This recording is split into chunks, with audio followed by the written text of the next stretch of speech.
Hello everyone, welcome back to my channel. आज हम करेंगे सर्वनाम का चैप्टर। इससे पहले एक वीडियो हो चुका है सर्वनाम का, जिसमें हमने परिभाषा की थी और सर्वनाम के भेद किए थे। मैंने वहां पर उनके भेदों की परिभाषा बताई थी और कुछ एग्जाम्पल दिए थे। अब यहाँ पर हम डिस्क्रिमिनेशन करेंगे, कौन सा सर्वनाम में क्या क्या शब्द आते हैं। बेसिकली ये कुछ हिंट वर्ड हैं जो जिससे आप सर्वनाम को पहचान सकते हैं। सर्वनाम के कारकीय रूप रचना। यद्यपि सर्वनाम के कारकीय रूप भी संज्ञाओं के कारकीय रूप की ही भांति होते हैं, तथापि इनमें कुछ अंतर है। सर्वनाम में दोनों लिंगों में समान रूप चलते हैं। सर्वनाम का कभी संबोधन नहीं होता है। जैसे संज्ञा का तो संबोधन होता है, लेकिन सर्वनाम का संबोधन नहीं होता है। देखिए, पुरुषवाचक सर्वनाम में 3 पुरुष थे, उत्तम पुरुष, मध्यम पुरुष और अन्य पुरुष। मैंने आपको बताए थे। उत्तम पुरुष में मैं आता है। यहाँ पर एक तरफ आपको कारक लिखे हुए हैं, एक तरफ एक वचन और एक तरफ लिखा है बहुवचन। कर्ता, कर्म, करण और संप्रदान संबोधन नहीं होता, कारक का संबोधन नहीं होता यहाँ पे। तो देखिए, कर्ता में एक वचन में क्या आएगा? मैं, मैंने। बहुवचन क्या हो जाएगा? मैं का हम हो जाएगा, हमने हो जाएगा। कर्म में क्या आएगा? मुझे। और यहाँ पर बहुवचन क्या हो जाएगा? हमें। करण के अगर बात करें तो मुझसे या मेरे द्वारा। आपको पता है कर्ता ने कर्म को करण से के द्वारा, ठीक है। तो यहाँ पर आपको से और द्वारा यहाँ पे वर्ड मिलेंगे। इसका बहुवचन हो जाएगा हमसे या हमारे द्वारा। संप्रदान मुझे, मेरे लिए, और इसका बहुवचन हो जाएगा हमें, हमारे लिए। बहुत इजी है। अगर आपको थोड़ा सा कारक के बारे में पता है तो आप कर सकते हैं यहाँ पे सर्वनाम को टिक मार्क। ये उत्तम पुरुष होते हैं सारे पुरुषवाचक सर्वनाम के। आगे देखते हैं। देखिए, अब आएगा अपादान कारक। अपादान में क्या होता है?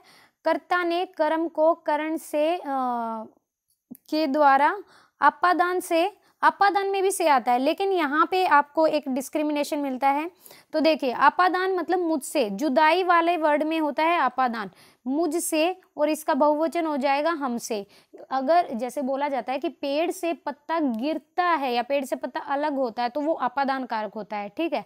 संबंध में क्या होगा? मेरा, मेरी या मेरे। इसका बहुवचन होगा हमारा, हमारे, हमारी। अधिकरण मुझ में और मुझ पर। इसका जो बहुवचन होगा वो होगा हम पे या हम पर।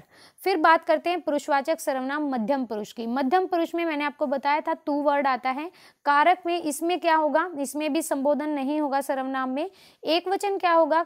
एक वचन होगा तू, तूने। बहुवचन होगा तुम या तुमने। फिर कर्म में आएगा तुझे, जैसे वहां पे उत्तम पुरुष में मुझे था, यहाँ पे तुझे आएगा और बहुवचन हो जाएगा तुम्हें। करण में तेरे से, तेरे द्वारा, और बहुवचन में तुमसे, तुम्हारे द्वारा। संप्रदान के लिए तुझे, तेरे लिए, बहुवचन में आएगा तुम्हें, तुम्हारे लिए।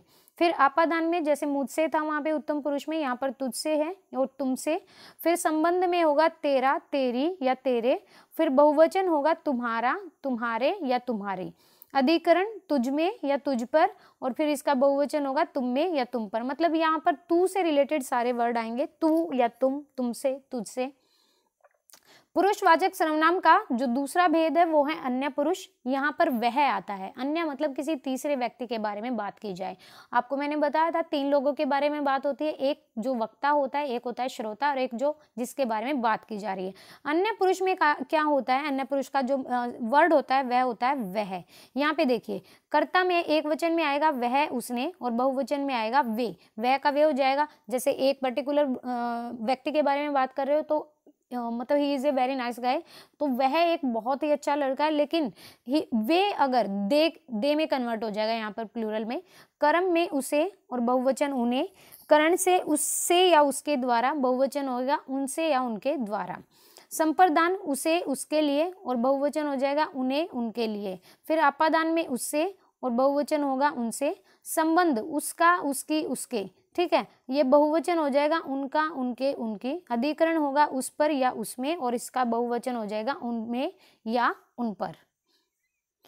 आगे है निश्चयवाचक सर्वनाम। निश्चयवाचक सर्वनाम का जो शब्द होता है वो होता है यह, ठीक है। अगर आपको कहीं पे ये मिल जाता है, यह पौधा बहुत ही सुंदर है, यह ड्रेस बहुत ही सुंदर है, तो वो निश्चयवाचक सर्वनाम होता है। इसका बहुवचन होता है ये, इन्होंने। इसे एक वचन होता है, इन्हें जो इसका बहुवचन होता है। फिर इसमें आता है इससे, इसके द्वारा, या इनसे, इनके द्वारा। इसे, इसके लिए, संप्रदान वाला है, इन्हें, इनके लिए। फिर अपादान में आएगा इससे और बहुवचन हो जाएगा इनसे। संबंध में इसका, इसका डॉगी या इसका कुत्ता, बीमार है, तो उसका संबंध है उससे, तो इसका, इसके, इसकी, और ये निश्चयवाचक सर्वनाम में आएगा, इनका, इनके, इनकी, या इसका बहुवचन हो जाएगा। फिर अधिकरण, इसमें में पर, क्योंकि अधिकरण के जो कीवर्ड होते हैं वो में पर होते हैं, तो आप यहाँ से लगा सकते हो ये अधिकरण निश्चयवाचक सर्वनाम है, और बहुवचन में इनमें, इन पर हो जाएगा, ये इसका बहुवचन होगा। आगे देखते हैं। अब देखिए प्रश्नवाचक सर्वनाम कौन से होते हैं, आप सबको पता होगा, प्रश्नवाचक चिन्ह भी लगा होगा उनमें, कौन, किसने, बहुवचन होगा किने, किन्होंने, या फिर एक वचन में किसे आ सकता है, इसका बहुवचन होगा किने या किनको। करण के लिए किससे, किसके द्वारा, बहुवचन में किन से या किन के द्वारा ये काम किया गया। संप्रदान में किसे, किसके लिए, इसका बहुवचन होगा किन से या किन के लिए।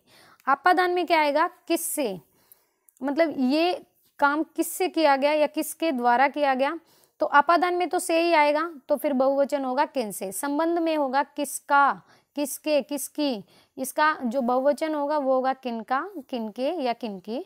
तो अधिकरण में किसमें और किसमें, किस पर, तो इसका बहुवचन होगा किनमें और किम पर। देखिए यहाँ पर जो ये है, जो यहाँ पर देखिए किस में, किन में, जो स वर्ड है वो न में चेंज हो रहा है। देखिए जैसे यहाँ पर किसे, किन्हें या किनसे, ये चीज ध्यान रखिएगा। फिर है अनिश्चयवाचक सर्वनाम। अनिश्चयवाचक सर्वनाम में कुछ निश्चित नहीं होता, डेफिनेट नहीं होता, ये इनडेफिनेट होता है। यहाँ पर क्या आएगा, कोई, किसी, किसी को। देखिए एक वचन में कोई या किसी ने, बहुवचन होगा कोई या किन्हीं ने।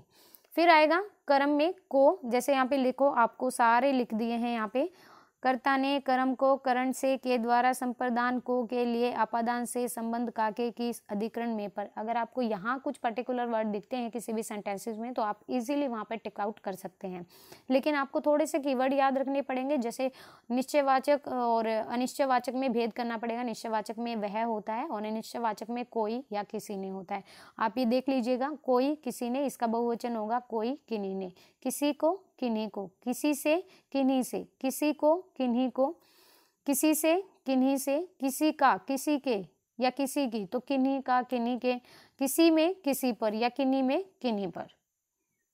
और ये लास्ट आता है संबंधवाचक सर्वनाम। संबंधवाचक सर्वनाम में क्या होगा, संबंध दिखाता है। जैसे कर्ता में ये आ जाएगा जो, जिसने, ये वही आदमी है जिसने मेरा बैग चुराया था, या ये वही आदमी है जिसने मेरी ड्रेस चुराई थी, तो ये संबंध दिखाता है। बहुवचन हो जाएगा जो, जिन्होंने।